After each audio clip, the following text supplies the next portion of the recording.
Hey everybody, it's David Becker and I'm here with my good friend Tim Lerch. Hey Tim, thanks for joining me today. Hey David, how's it going, man?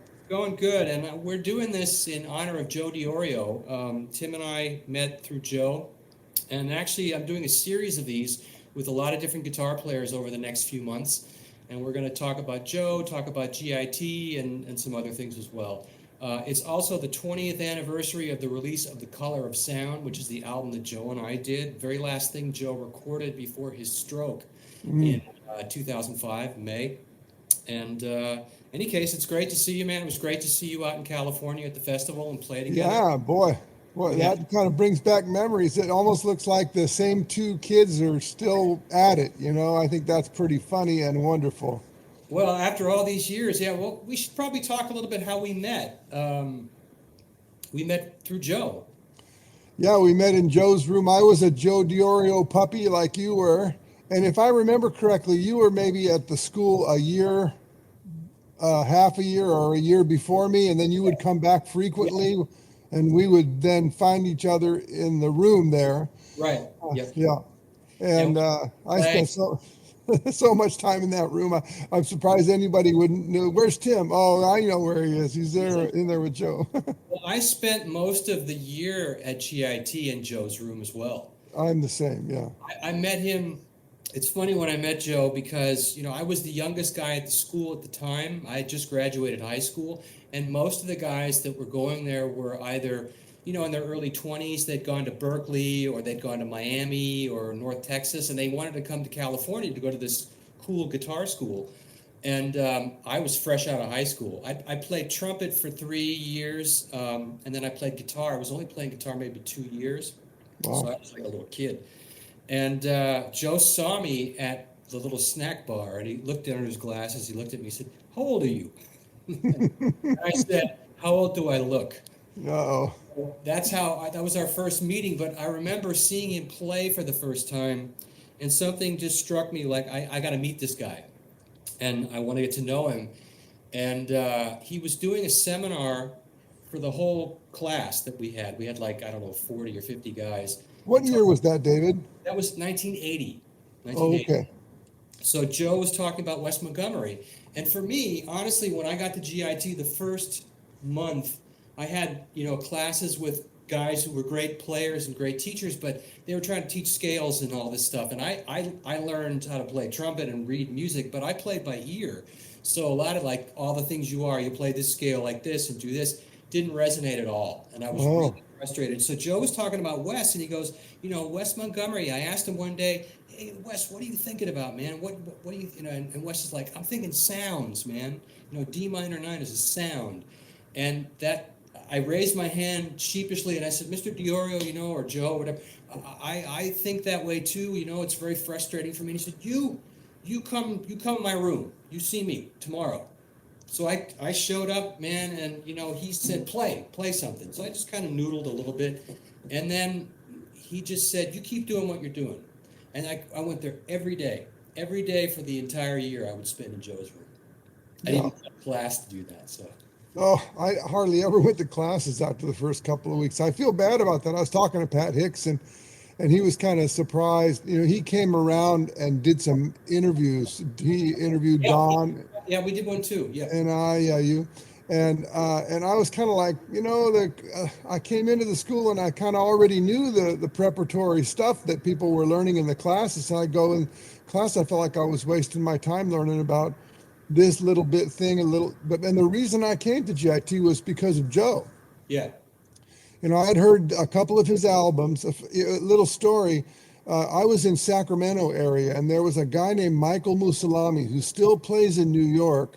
And okay, Michael was a few years older than me, and he had been down to LA to visit and study with Joe, right? To take some lessons with yeah, Joe or do something with Joe. And he could play, this guy Michael, and he did one of these sort of music store seminars, and I showed up, and I learned about Joe, and then went out and rushed out and bought.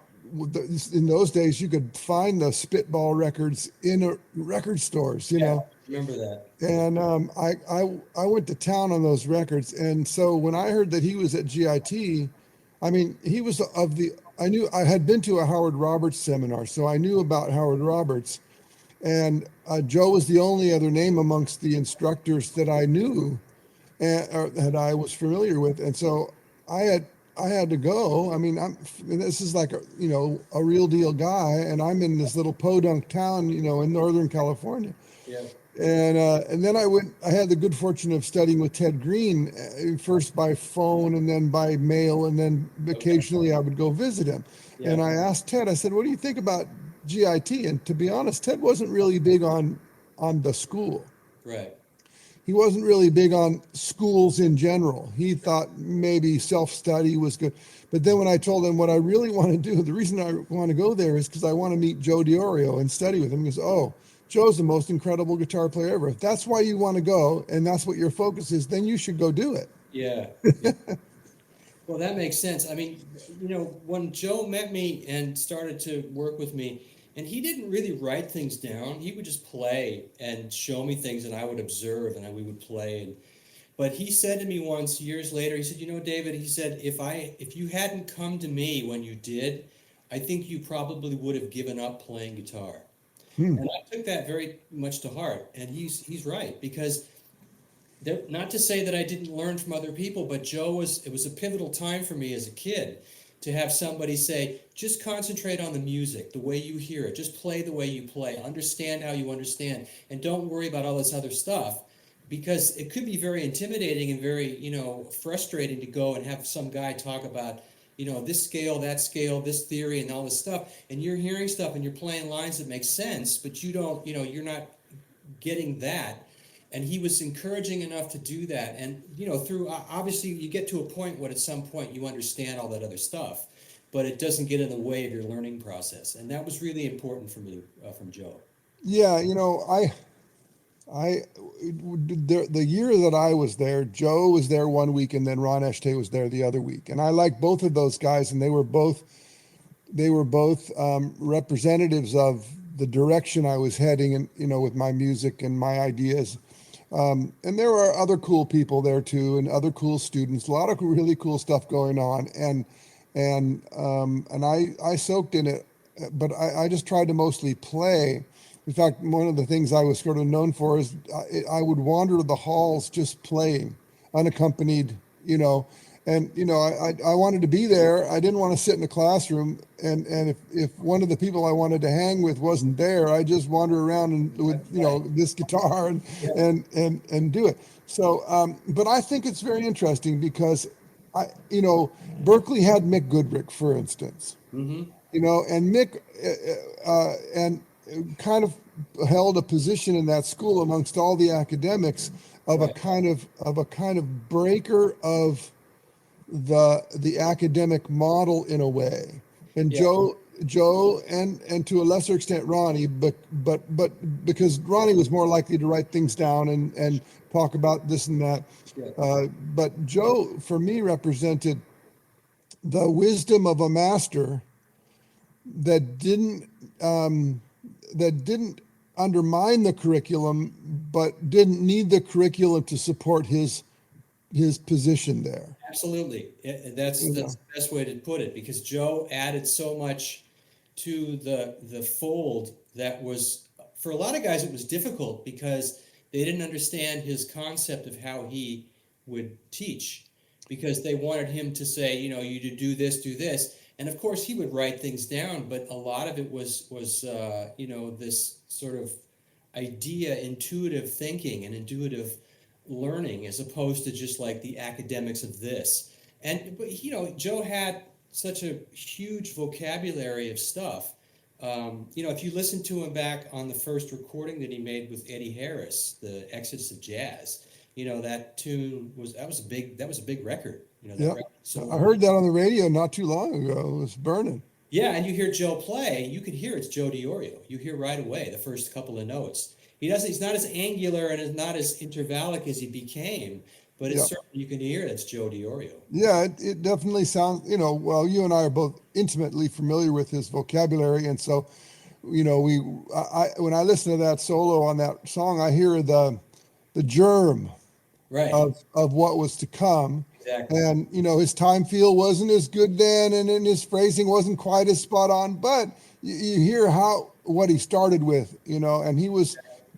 I mean, anyway, yeah, I love hearing Joe. I love that record he made with Sonny Stitt is also really interesting and telling. And then the notion that you could start, as a young, relatively conventional guitar player in the history, and then make this leap. Well, The leap that Joe made is always inspiring to me. it is, and I'll tell you a story. So Joe and I did a tour together in '99. We toured all over Europe. We did concerts and workshops, and we had a lot of time together. So you hang with a guy like that. I mean, we'd hung before, but this was the first time like living, in Yeah, train. yeah, you were colleagues and Exactly. We were in this, so partners. Yeah, telling me stories about how he came to that epiphany. And of course, in Chicago at the time, the Sklensky book was really hip. Eddie Harris had it, John Coltrane had it, and I got to buy this book. So he bought the book and he opened it up and he just couldn't make heads or tails out of it. He said, but one day he was getting ready to go to a gig and he looked at the book on the shelf and he pulled it down and he opened up a page just arbitrarily. He looked at the exercise and he could understand how he could use that on the gig musically. And that changed his whole perspective. And then the other thing that happened is when Wes Montgomery died. He was in Vegas doing a gig at some show band and yeah, Wes, yeah. I heard about that. He said he was jumping around like a monkey. I think it was a country singer like Roger. Whitaker or somebody. Yeah, I No, don't no, know. no, not Roger Whittaker. It was the guy who wrote did do. Oh, yeah, yeah, yeah. I know who you I mean. can't remember his last name because I can't remember anybody's name anymore these days. But yeah, so he told me about that, and so you were going to continue your story. Yeah, so he had told me the story he told me about Wes, this Vegas story. He actually told me shortly before he passed away, is that Wes was playing in the main room and he went down to see him and he was sitting in the audience and of course Wes looked out and said, "Hey Joe, man, are you out there? Come up and play." And Joe said, "I don't want to play, man. What am I going to play?" So he got up and played and he thought he sucked. He thought he just played horribly. He went off the stage, he went down to the bar, sat at the bar, and some older gentleman put his arm around him and said, "Hey, man," he said, "you don't need to play like Wes. You play like you because you're very special and you do that." And that's when Joe, picked his stuff up and moved to Florida Yeah, and started his relationship with Ira Sullivan, which that's another story too, is Mick Goodrick. I was going to go to Berkeley. I had already uh, done the audition for Berkeley and done all the paperwork before I graduated high school because my junior high school music teacher wrote a recommendation letter. And then this guy came to me and said, "Don't go to Berkeley, go to GIT." I'm like, "What's GIT?" And then another guy came to me and said the same thing. So that's how I ended up there. So it was just kind of a fluke. mm, But Mick, when he came to GIT the first time that I remember in Joe's room, he was talking about that band that Ira had with Joe and Steve Bagby and Jocko. And the tapes would circulate from the yeah, Miami guys up to the Berkeley guys. And you see the conduit because the conduit was guys like Pat Metheny and Danny Gottlieb and all those, and Mark Egan. Those guys were Miami guys, but they ended up being in New York or Boston and yeah. There was a direct line. There was a kind of community of cats that ended up kind of taking over the New York scene and also the Berkeley scene that yeah. came up from there. It was very interesting. And Joe said, that Ira just didn't want to tour because Joe's like, "Man, we got to take this on the road." And Ira just said, "Man, I went on the road with Charlie Parker. I just want to hang here in Florida and prune my trees and Yeah. play an occasional gig." I can understand that. I can relate to that. Yeah, yeah.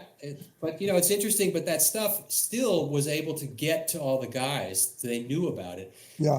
and it's there are like tapes, and you go to YouTube, you can find performances of that band. They did an Yep. album years later, I think, but it didn't come out as good as what the live stuff was. Yeah, there's a record with Joe and Steve Bagby, just the two of them. And then I think there is an Ira Sullivan record that Joe is on. But yeah, I heard a thing with Joe and Ira and Jocko. It's a YouTube. It's on YouTube, and it's pretty burning. It's also, it's also very interesting because it's also there's a youthful energy there, at least on the part of Jocko and Joe, Yes. which is a little wild and not quite perfectly formed. But that's what I'm sure there's tapes like that out there of you and I as well that are similar. Everybody who lived in Miami at that time, would go see them at that church they'd play at. In fact, one of my former students was Chuck Lorre of Big Bang Theory Oh, okay. Men. Chuck is a guitar player. He's a very fine guitar player, and he was in Miami at that time. He came from New York to be a guitar player, and he was kind of the hot guy in town playing gigs. And then I think it was Stan Samoli, called him up and said, "Hey man, you got to come down to Miami to the university, because we just started a guitar program, and you're doing a lot of gigs. So you should come in there." So Chuck came in and was sitting in the back, and this young guy came in with an L5 and started to play. He said he looked like he was 16. And he just, after he saw him play, he's like, "Man, I'm doing the wrong thing." It was Pat Metheny. Yeah, of course. So, but he said he would go see Joe with Ira Sullivan every chance he got. And he said it was amazing. He said it was just like, it was like a religious experience. So. Yeah. Hey, I got a question for you. Maybe you have some insight into this. Of course, we know that Eddie Harris, who Joe was employed by, created this sort of, he wrote tunes like Freedom Jazz Dance that are based on fourth intervals and that kind of thing. And obviously there was some interesting things were fomenting even while Joe was in the band. Do you feel like Joe and Eddie Harris discovered that sort of approach in a parallel way, or were they influencing each other, or did Joe follow Eddie, or what was the deal? Because Eddie told Joe to get that book, and he was, looking to that. I think he was exploring intervals and intervallic playing. And I saw Eddie Harris one time play with Jimmy McGriff in LA. And he did a solo where he did all that fourth, fifth, like intervallic stuff. And I was, for just whatever it was, the 5 minutes or however long it was Joe Diorio. I just went like, "Oh yeah, okay, I get it," And of course, Joe having that gig, he would have been influenced by it. But a lot of what Joe worked on too came later in Florida, because he had a lot of time to practice, because he was. Well, yeah, he got the technique together to actually do it. Yeah. Right. And also be able to develop the concept of how do you do that. I remember Joe showing me something that, from one of his tunes, that Tallis Sunshine, Naima Rainbow, Dance for Their Father. It's this. Maybe I can play it. That's how it started, and I understood those intervals, and learning it in shapes, because he said, "No, David, this, like, look at it as a shape, a chord shape." And then I went, "Oh, okay." And that kind of stuff, he sat under a tree, he said, for hours and hours and hours, and just shedded this stuff. Yeah. And of course, the playing aspect of working with Ira's band allowed him to be able to do that, because Ira was all about that. So I think that's what gave him that place to really become the Joe Diorio. And of course, if you listen to solo guitar, the Spitball record, I remember talking to John Abercrombie about that, and John's like, "Oh man, I bought that record," and he goes, "Man, I was like freaked out." Yeah, I burned that. I really, really worked on that record and listened to it a lot. Yes. And so it was very special to me. Yeah, and also, Peaceful Journey, I think, is one that that was a little later, but the stuff that he was doing was far beyond anybody else that was around at the time. And even now, it's like Joe was miles ahead of everybody. But it's interesting because he didn't get the recognition then that he has now. I remember when I was going over to Europe to try to get, recording deals and all that stuff for my band, I met a guy from ECM Records who I became friends with, and he would listen to my stuff, and he would encourage me, and he even helped me get some gigs for the band. And I remember I told Joe, "Hey, Joe, you should send him some of your stuff." And so Joe sent him those records, right? And I remember being in Hans's office, and I said, "Hey, Hans, did you ever get that stuff from Joe Diorio?" He goes, "Oh, man," he said, "I'm really sorry. The records, they broke." And so, I mean, this is, we're talking like you got to ship the stuff over to Yeah, Joe. yeah, yeah. It's 3 weeks or whatever it is, and it's not the internet. So I told Joe later on, and Joe just kind of blew it off, like, he goes, "Oh, I never heard from those guys, so Yeah, whatever." yeah. Yeah, But and I have a feeling they would have probably tried to tone him down, and maybe he wouldn't have been very happy or interested in that, because Joe was so. At least my impression was he was so strongly. He had such a strong conviction of what he was to do, yes, yeah, and he was, and very often succeeding in the record business, then or now or any other time, it meant willingness to compromise. well, yeah, he And told me a story that there was a guy from a record company who said, "Man, can you sound a little bit more like Kenny Burrell?" yeah, And Joe's reply was, "Why don't you get Kenny Burrell to sound yeah, like?" right, right, right. And a lot of the people he came up, he played with Stan Getz, he played with Eddie Harris. Those people found success by making more commercial records, and I Yeah, think that he saw maybe them wrestling with that as well, and he was just so strongly convicted that he didn't want to do that. no, And he, even to the point where, and this wasn't in his finest moments, but I think he sometimes, at least privately with me, he would kind of diss people who succeeded because he kind of didn't trust success. I think that's a little bit of a funny thing to say, but no. I know that because Joe and I had lots of talks about that, especially later on when we were touring together and when I got older.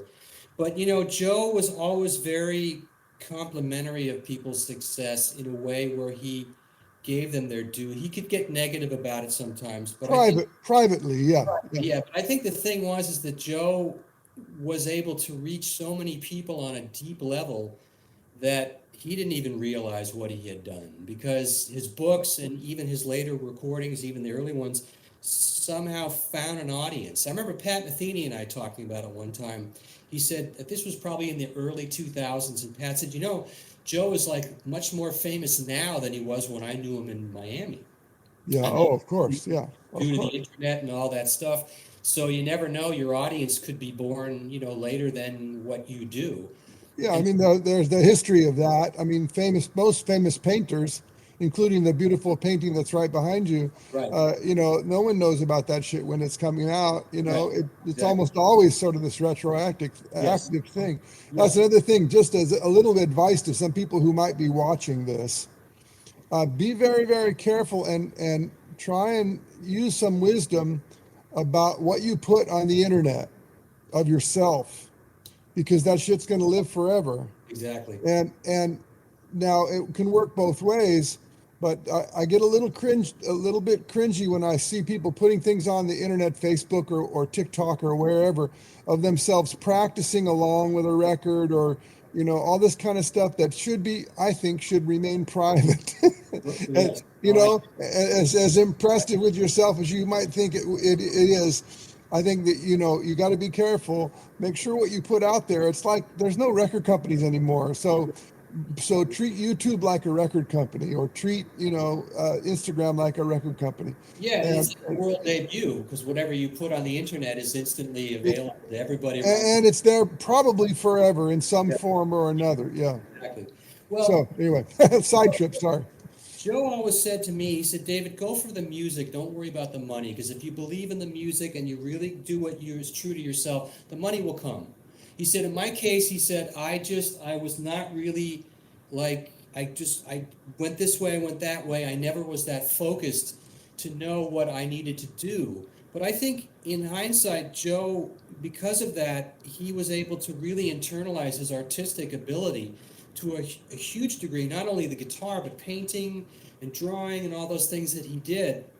I remember Joe saying to me, I can meditate while I'm having a conversation or playing guitar or painting. He was multifaceted in a lot of ways.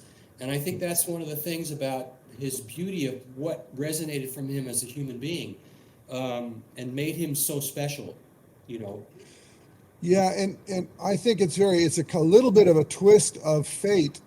Interesting thing where you say a good situation is sometimes a bad situation, and a bad situation is sometimes a good situation. Exactly.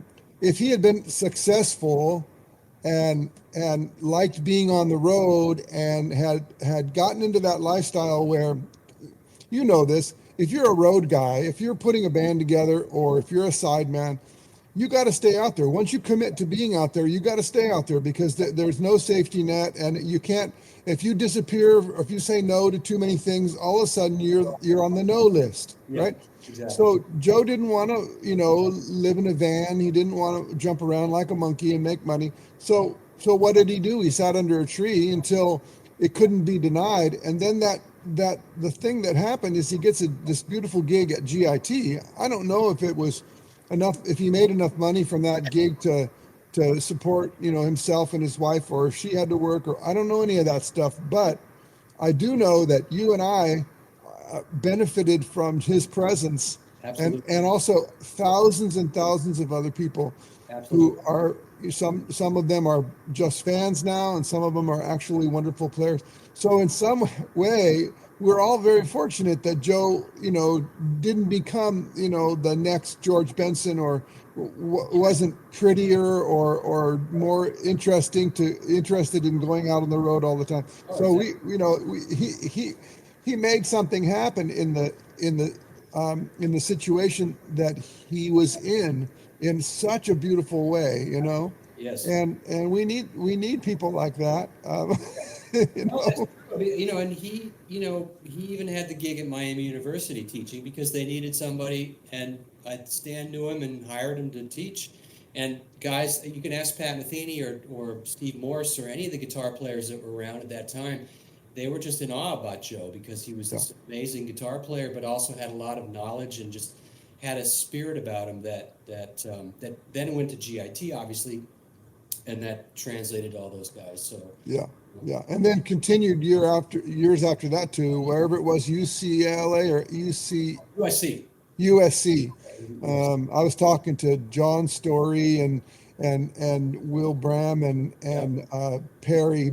Can't remember Perry's last name. Anyway, those guys, yeah, and they all got influenced and learned from Joe as well. And you know, I mean, they're younger now, but Yeah. it's also, it just hits my mind in a very funny way. You and I are now older by about a decade than Joe was when I when he was Papa Joe. You know what I mean? Yeah, I met him. It's so funny how that works. He was 44. Well, Yeah. you mentioned those guys, John Story and Perry, and they were. I was living in Europe, and then I came to do some semester like as an adjunct teacher Mhm. during that time, and they were students, so Yeah. I would hang with them, and I got to actually they assigned me Perry for private lessons because they wanted me to prep him for Joe. Like Oh, like Joe prep because he was going to go study with Joe in the next semester. So and all of those cats are killing it. They're all three of them are just really doing well.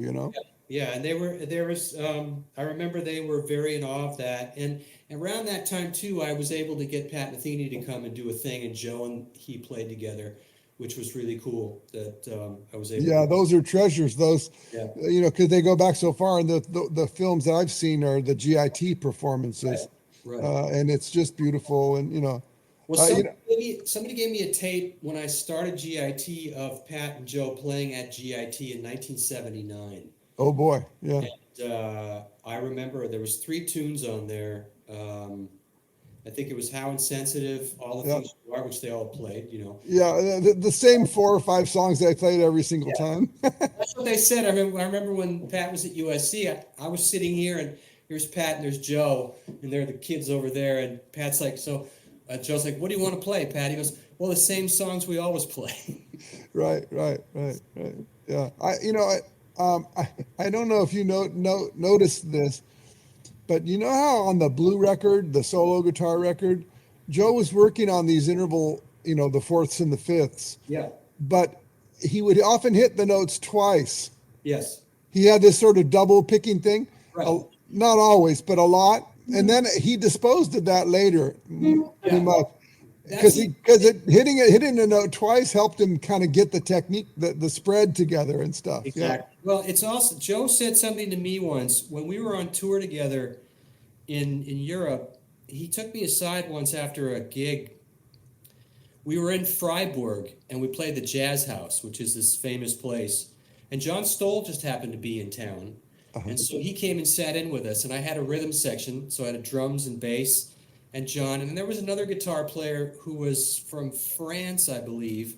He knew Joe. He was blind, very fine player. And so Joe invited everybody to sit in. And I remember Joe looked at everybody and said, "Okay, gentlemen, not everybody at once."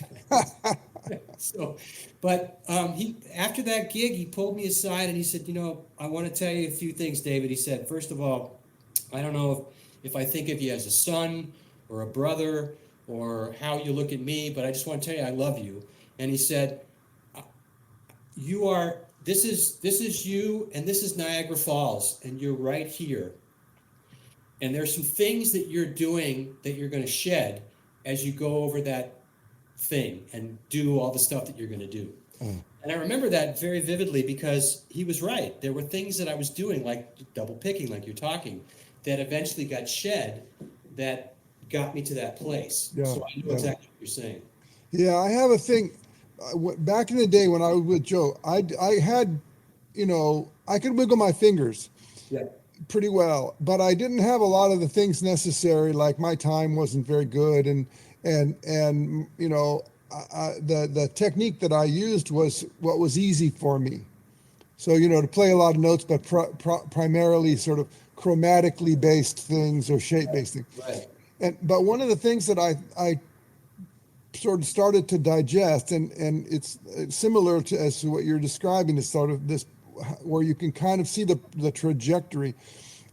It seemed to me, maybe you can, I'd love to hear your take on this. It seemed to me that when cats were playing maybe outside sounds, and particularly when Joe played, the wide interval things, a lot of times it was a double time thing because of the fact, I think the truth, that when you're playing more dissonant material, you want it to go by more quickly to soften the dissonances.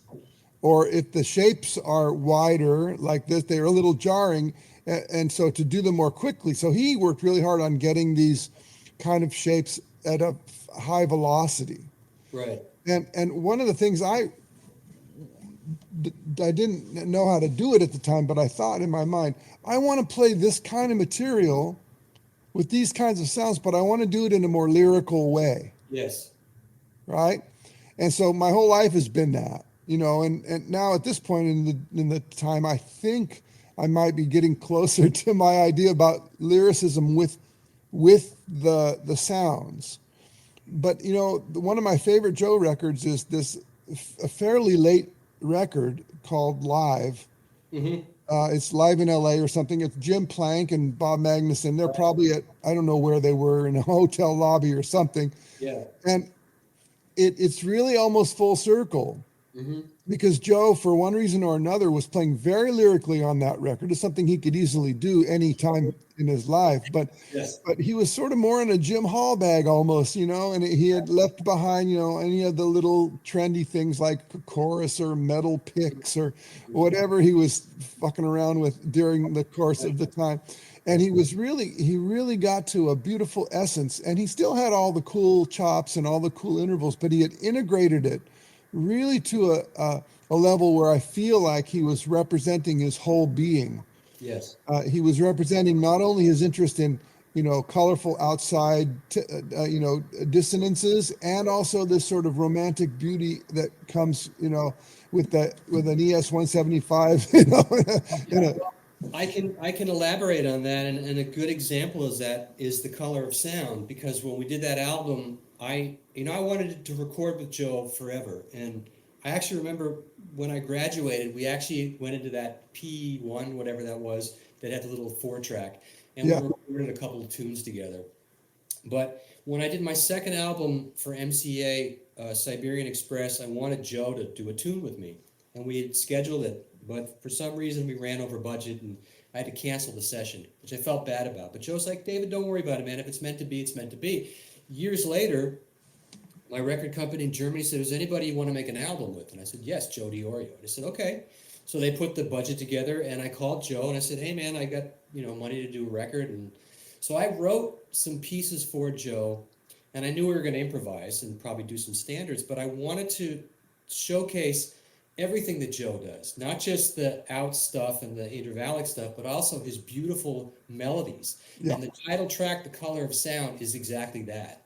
I didn't play, I just comped. And I put some pads in the back, and Joe played a beautiful, beautiful solo, beautiful melodies. Yeah. Yeah. The atmosphere was perfect for that. We also got into some really interesting improvisational stuff, which is on the record, which I was grateful for, and stuff we did like Stella by Starlight, which is like 8.5 minutes long. I heard that one. Yeah. It goes all over the place. Yeah. And we didn't talk much. We had 2 days in the studio, and we probably recorded 6 or 8 hours of music. And it was a really, really great experience because we met on a level where it was like, now it's not the mentor and the student, Yeah. the disciple, and it's two musicians. And Joe spoke very highly of the record, which I'm very grateful for. But I was so proud that we got it. And then the fact that it was the last thing that he did was kind of ironic, because I remember landing in Buenos Aires or in Cordoba, Argentina. I was going to a tour, and I heard that he had a stroke. And I called him up from Argentina, and I said, Joe. He answered the phone, and he said, yeah, I had the stroke, but I'm going to recover. And we know what happened. It took him years and years and he never fully gained use of the left hand. But Yeah.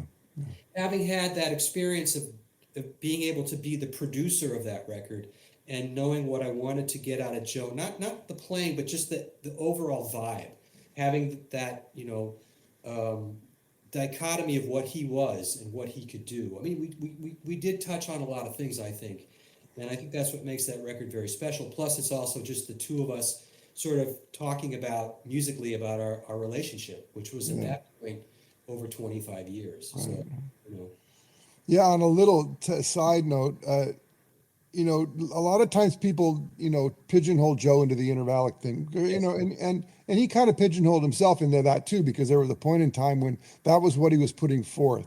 Mhm. But you and I both know that, and in my opinion, I believe that Joe Diorio is the best bebop guitar player who ever lived. I mean, Absolutely. and I mean that in the sense of,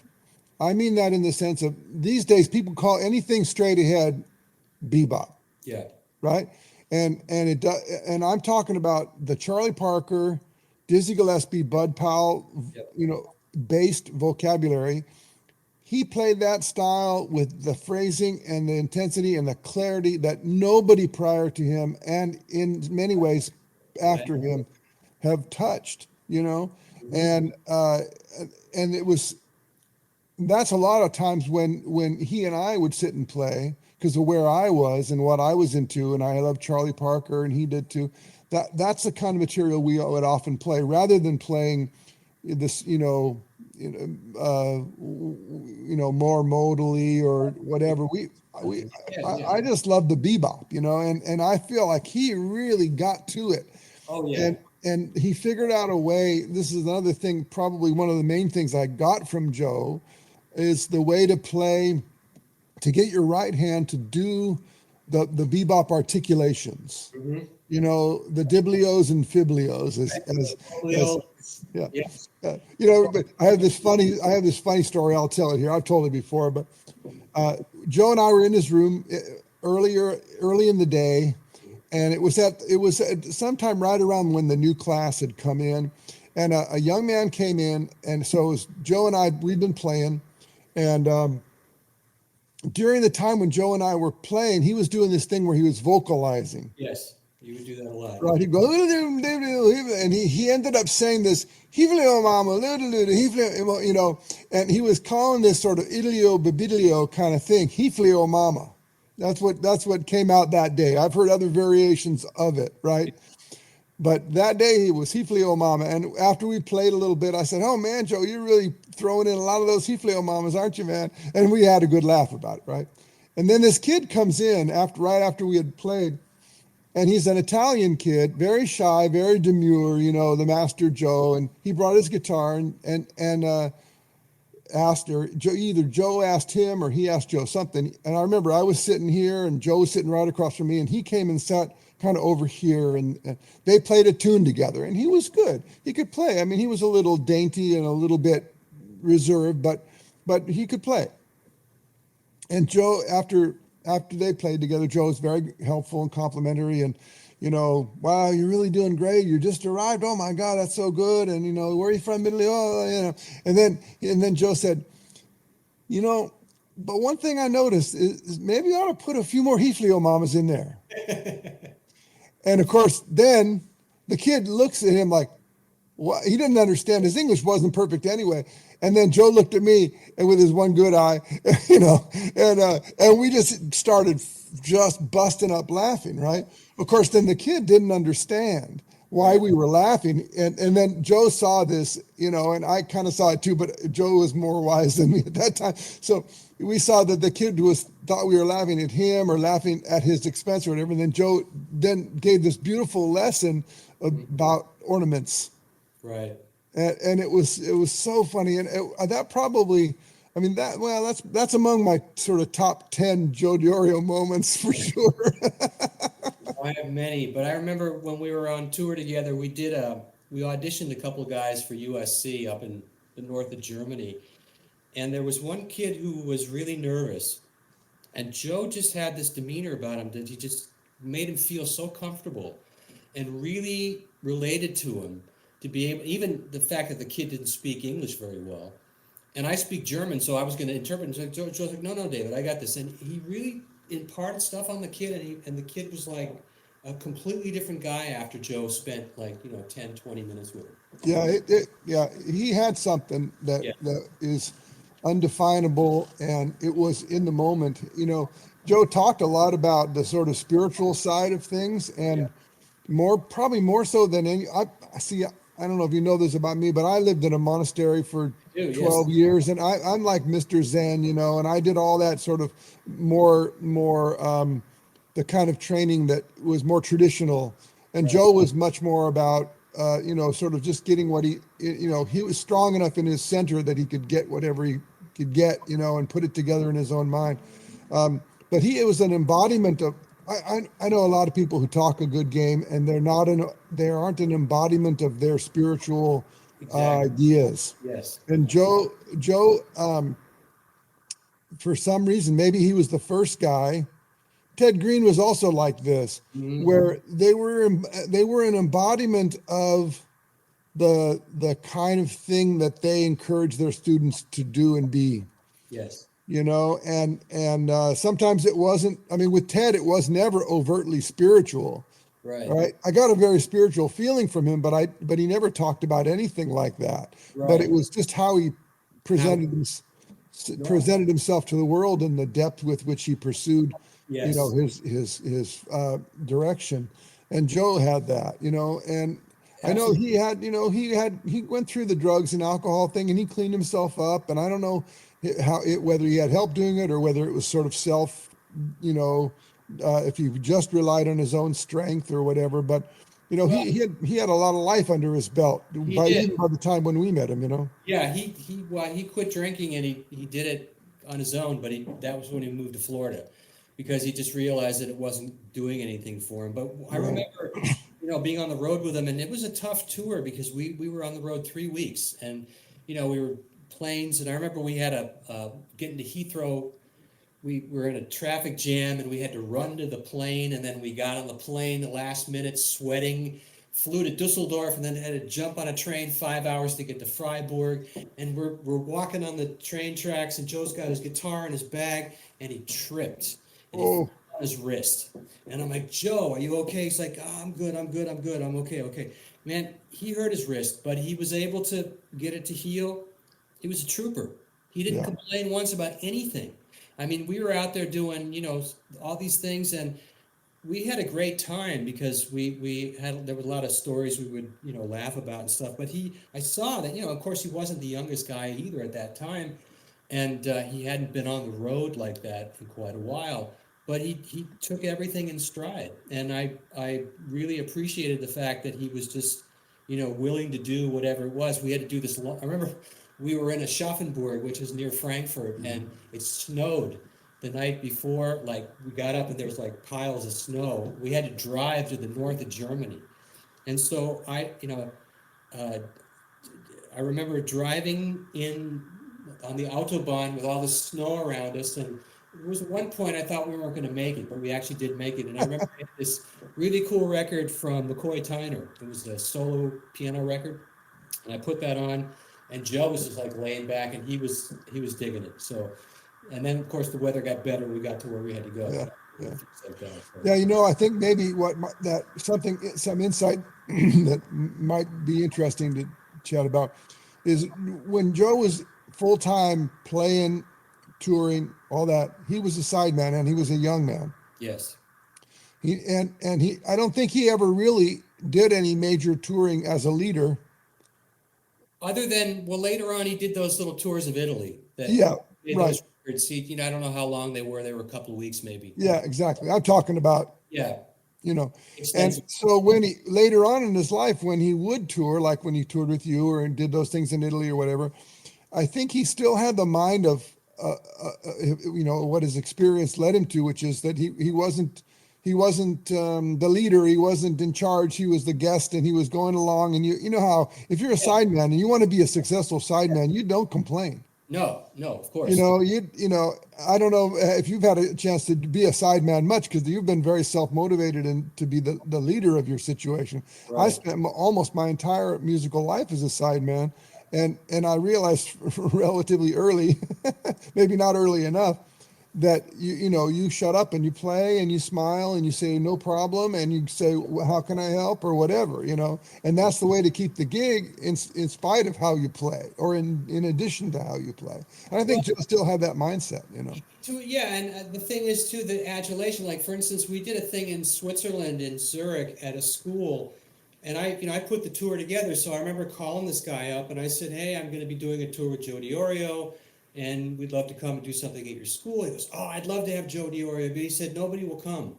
He said I had Michael Brecker, and five guys showed up. Michael Brecker and five guys, and I said, "Well, I'll tell you what. We're going to be on the road. We're going to be here. We're going to be close to you. Can you give us the date? I'll have USC pick up the expenses. You just have to book the gig and we'll do it." And he did. And there were like 50 guitar players that showed up from all over Switzerland that drove hours to see Joe Diorio. Yeah, yeah, And that just shows you his reputation because and then he never played the UK. It's the first time in his life he played the UK, so he was thrilled to be able to do that. And we worked with some really cool rhythm section guys, Trevor Tompkins on drums, hmm, and Jeff Klein. Trevor played with all the big guys in London and all that. You can look him up. But he was thrilled to be able to do that. So I think in that capacity, and it was billed as Joe Diorio, David Becker. It wasn't like, I was telling him you got to do this. I set everything up, but I think he had this thing like, wow, I never got to do this before, and now for the first time I get to do this, yeah. and he was very appreciative of that, which I tended to notice. So Well, it was a combination probably of his legendary status and the rarity of an appearance.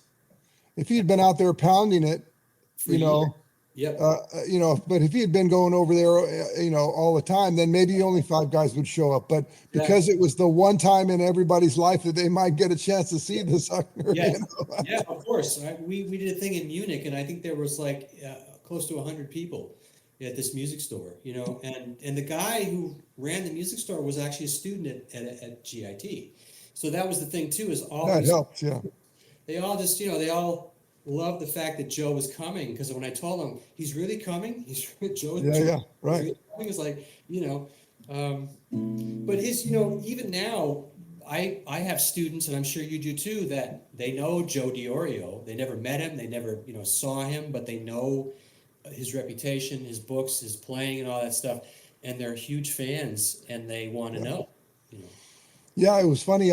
Perry and Will Bram came to out here in our direction and played at Django Fest Northwest couple of years ago, Okay.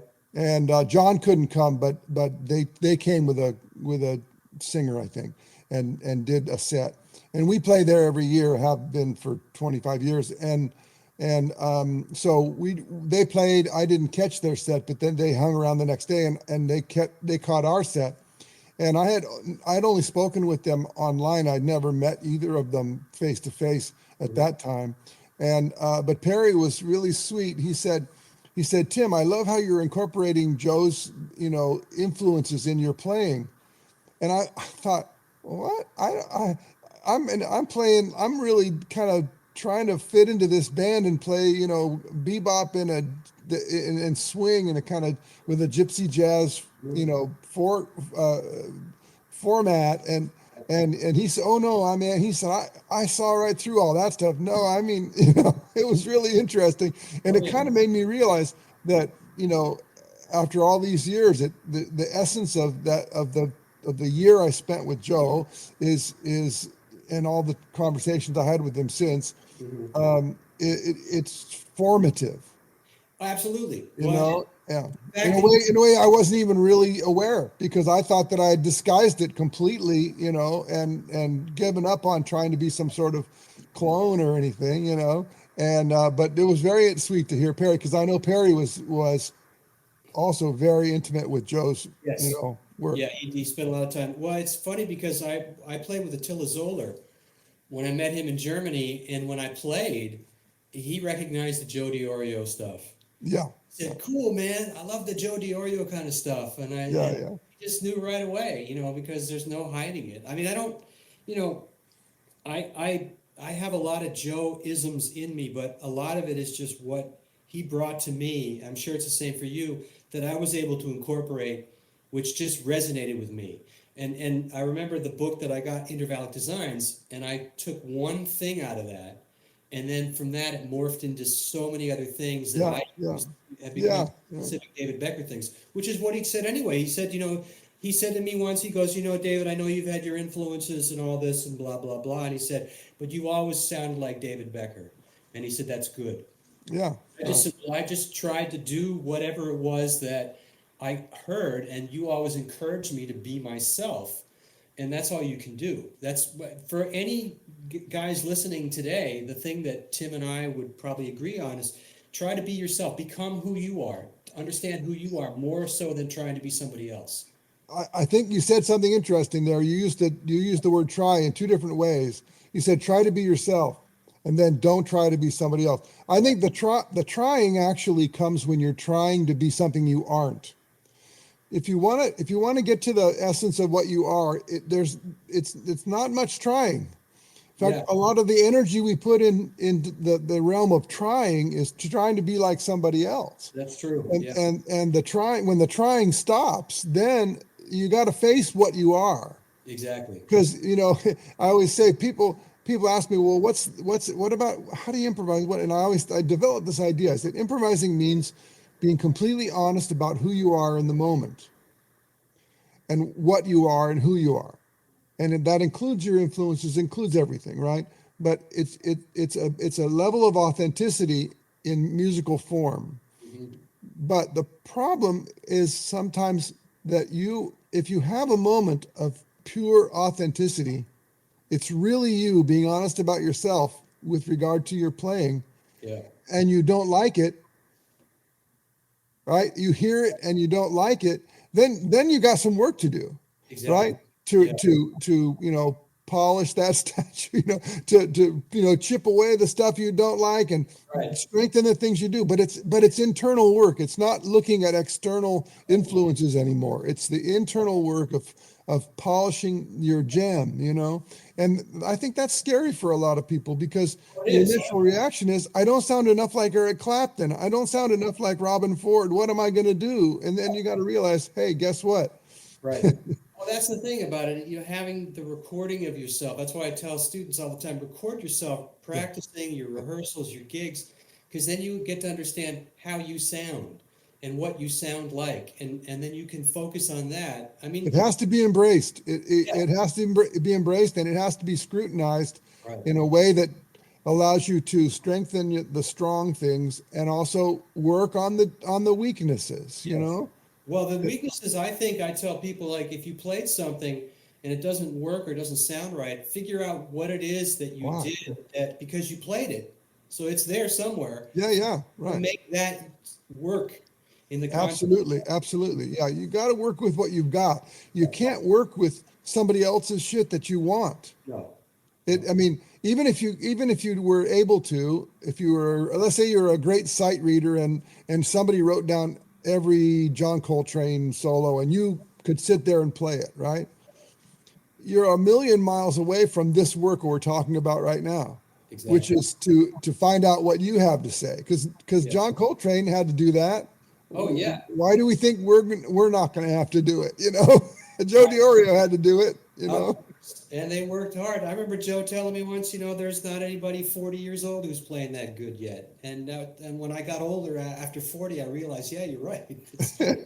It takes a long time to get to the really, really good stuff, and it's still working on it. It's still Yeah. working. Oh, of course, man. It's a kind of job security that if we keep ourselves healthy in body and mind and spirit, if we keep ourselves healthy, we've got job security. You Yes, know, and people say these days, people, I got, it's a little pet peeve of mine on the internet because I have a presence you on the do. internet and I'm known as a guy who makes YouTube videos and stuff. In addition to all the other stuff I do, and I noticed that there's this business about everybody is promoting fast learning, Yes, efficient, fast, quick, right, five thises and seven that's and all right. these other things. And that pisses me off because it's a complete lie. Yeah, of course. Absolutely. And a lot of times the people who are teaching it don't know it's a complete lie because they haven't digested their themselves enough to know that it's a long arc, right? It's like kind of like I always say, how crazy, how crazy would it be, and how many people would buy into a guy who goes on YouTube and says, "All right, I'm going to teach you how to make love to your wife in 3 minutes." Right? Quick, quick, come on. Right, yeah. See, that nobody would want that, and that's kind of what it's saying is like one little trick about a 251 that'll solve all of your problems and make you and it's just such a fucking lie. And Joe, the master of masters, he didn't blossom until he was 40. Right. And right when we knew him, he was blossoming like crazy. Oh, yeah. He was on such a creative thing, Yeah. and then that sustained him until he had the unfortunate Right. business of a health problem. Mhm. But man, if I ever felt like I wake up in the morning and I say I'm as good as I'm ever going to be, then I would put it down Me too. because I don't want to be as good as I'm ever going to be. I want to keep challenging myself to fine tune it and fine tune it. There's always work to be done. I hear you. That's Like, shit, why did I forget the bridge of Have You Met Miss Jones? because I know that. What's wrong with me? right. Well, that happens, but those things are things that, we all have to go through. I'll tell you a story. We were doing a concert in Germany and at this little theater in the town that I lived in Wuppertal, and it was packed and it was great. And we, Joe and I played really great together. And then they wanted an encore. So I said, Joe, go out and do something solo, right? And he goes out there and he attempted to play Peaceful Journey. Hadn't played it in I don't know how long. And I'm listening and I'm going, okay, well, this is not going well, but Joe's doing the best he can. So he came back and he goes, Jesus, man. He goes, I was just pulling my dick. I don't know what the hell I was doing, but he goes, what am I going to do? But the people loved it. They applauded and it was great. So we laughed and, Yeah, yeah, yeah. Ron Eshday once told me, he said, T, he always called me Timmy, which was made me feel good because, he treated me like a little kid and I was, a foot taller than him. And I always have this thing about all the favorite guitar players at GIT of Joe and Ronnie and Joe Pass too. They always seem to really like the little guys. And Yeah. I was this sort of 6 foot tall, skinny California guy with, and but so Ronnie, it was always touching that Ronnie would treat me like that. He said, Timmy, he said, you got to make sure that your worst night is still better than anybody else. Exactly. Yeah, that's it. Well, we all have those nights, but that what we see and how we perceive it is different from what other people perceive. Of You have course, to get yeah. to that place that you can do that you can actually rely on whatever it is that you've built for yourself that works, and you know how to do that. That's the thing about Joe. When I hear him in situations, we talk about the sideman gigs. He did some recordings later on with like this Dutch saxophone player, or I heard that record, yeah. that's a great record, or Yeah. with this guy. I forgot his name. He was an LA guy, and they played on KKGO, and you'd hear the guitar player. It's Joe, and Joe would play like Joe. He would play. He'd be. He could play traditionally the Jim Hall kind of stuff, but then it would go into the Joe essence just enough Yeah, that yeah. so unique, and you go like, man, this is amazing. And Joe never lost that and I even saw him play with the Condoli brothers, Mm, who were very, very traditional players. yes, yes. And it was Monty Budwig, I think, playing. And I That forget. makes sense. That sounds right. But Joe still played like Joe. Yeah. It was, Well, and because Joe could play with the Dixieland band and play like Joe because he swung his ass off no matter whatever situation. And that was something that I think a lot of people who like Joe and follow Joe and want they're crazy about the interval content, right, But by the way, I think intervallic playing is the stupidest word ever because everything you play is intervallic. exactly. Half steps are intervals Okay. in intervals. Anyway, that's just a little stupid That sideline. but yes, Yeah, yeah, I know. I know we're talking about wide intervals when we're saying intervallic, yeah, but Joe swung so hard, and so his time field was so solid from all of his years playing, whatever kind of music he was playing, straight ahead jazz and even pop music or whatever. Um, and sometimes people miss that because you can't make that shit sound good unless it's in the pocket, unless it's got a groove to it. it has to have a feel, and Joe Yeah, had a great feel. Well, he yeah. even developed his feel later on. He told me a story that he was playing with a drummer that was I forget who it was, one of the guys at GIT or PIT, and they played something, and Joe lost where the drum was, and Joe's like, I could either blow it off or I could go to him and say, hey, what did you do? And so he went to him and said, what were you doing? And then he explained to him what he was doing. And so Joe used to start to practice drum ideas on his belly because he had a big belly. Uh-huh. That helped him a great deal with his time and his feel to be able to get even further from where he was. Yeah, it was probably broncato. No, it wasn't Broncato. Broncato was gone by that time, but I maybe Chuck Oh, okay. something like that. But in any case, or maybe it was even Joe Picoro or something. Yeah, yeah, that makes sense too. He was a very, very advanced cat. Yeah. But and of course we just lost Don. Don, yeah, let's talk about Yeah, Don a bit. Don was sure. great. Okay, you knew Don. Did you know? I mean, you knew him at GIT, but you knew him later on too. Yeah, yeah. I like Don very much, and he was a translator in some ways because he also absorbed a fair amount of Joe's material and could and had that sort of machine gun thing.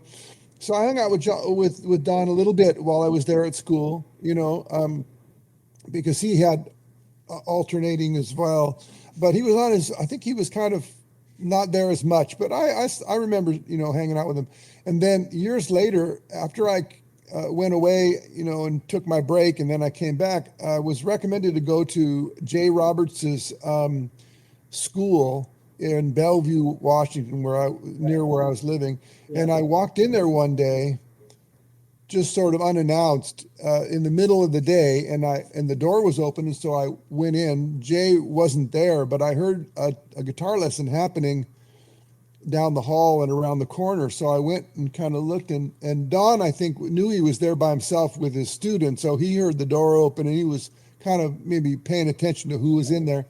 So I stuck my head around the corner, looked in the room, the door was open, and he said, "Hey, how you doing? I remember you." And it was like, "What? Oh my God." And I don't know if he did or if it just looked like a familiar face and he couldn't, whatever. Anyway, so then we taught, right next to each other for, I don't know, 4 or 5 years when I was there. And then he produced a Roger Hutchinson project on Guitar Axis for me. Okay. And we filmed one of these, instructional video things Right. called Blues Guitar Road Trip, Okay. and Don, helped me, and then I went over to his house a couple of times to finish that up, and then I'd see him occasionally around town because I left that situation. I think he may have as well. Mhm. And also I played with Jamie Finley a fair amount in the last few years, the last 10 years or so. And Jamie and Don were dear friends. In Right. fact, Jamie and Don and Robin Ford had a trio together, I remember that. Yeah. right? They played And in. yeah, We used and Jamie was the rhythm slave. He said he would play, he'd play rhythm guitar for the two of them for, 40 minutes at a time, on a tune. Anyway, so yeah, I definitely knew Don later on and came to admire him even more because I got to know him as a person. He Mhm. was very supportive and very helpful and also very encouraging for me. And the I sort of was instrumental in some small way of helping him get in touch with my publisher so that the new book on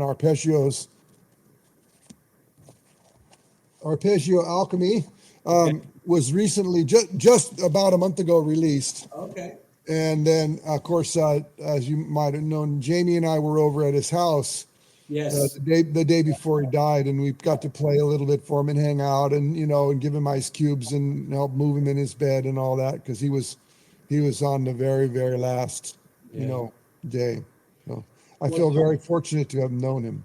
yeah, I mean, I knew Don as a student, and I had some of his classes, and I remember we had a I think it was an ear training class, and we were transcribing tunes, and at that time Michael Jackson's "Off the Wall" had come out. Uh-huh. I remember the guitar sequence of "I Want to Rock You" or whatever it's Uh, called.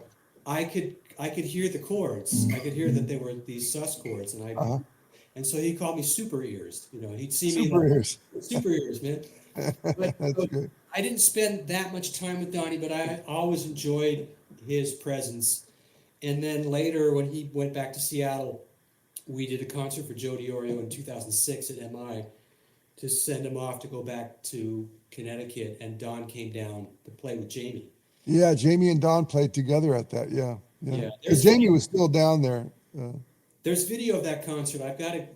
I know there's video of everybody. Robin was there with his trio, uh-huh. and I played with a trio with Putter Smith and my brother, and also Jimmy Weibel came and played with us. We're blessed with all with that these fine gentlemen who were at a time in their lives, and we were in a situation where it was possible to meet them and get to know them and befriend them and Yes. support them and learn from them and all of that stuff. I mean, we could go on and on. I could do, we could do We an do. hour on Lenny Bro. We could do an Yeah. hour on Yeah. Ted Green. We could do an hour. I mean, yeah, I could do a lifetime on it on those guys.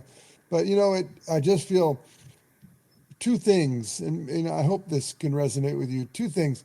At a certain point, we're more than just the guys we knew when we were younger. We're actually the guy to a lot of other people, Yes. and we've come into our own as our own kind of player, and we have our own students and we have our own careers. And it's wonderful to talk about these cats, but the evidence that these cats made a difference is actually not about the stories we tell about them, but it's actually when we pick up our instruments and play. That's the real evidence Yeah. of it. We're carrying the legacy on to a new generation, and Yeah, in fact, to generations we don't even know yet, right. because, like you said, all the stuff you make, all the videos you make on YouTube, that's going to last longer than you, and Yeah. the Oh, recordings you make are gonna last longer than me. So yeah, there'll yeah. be kids in 50 or 100 years who will discover what the hell we were talking about or playing. Right, right. And they'll say, "Oh my God, it's wonderful," but the video quality is only 1080. My God, it's how did they live in those days? Right, Yeah. right. Anyway, man, thank you so much for doing this, You're and welcome. Good luck and all the best, David, for everything else you're trying to do. take care, man. All right.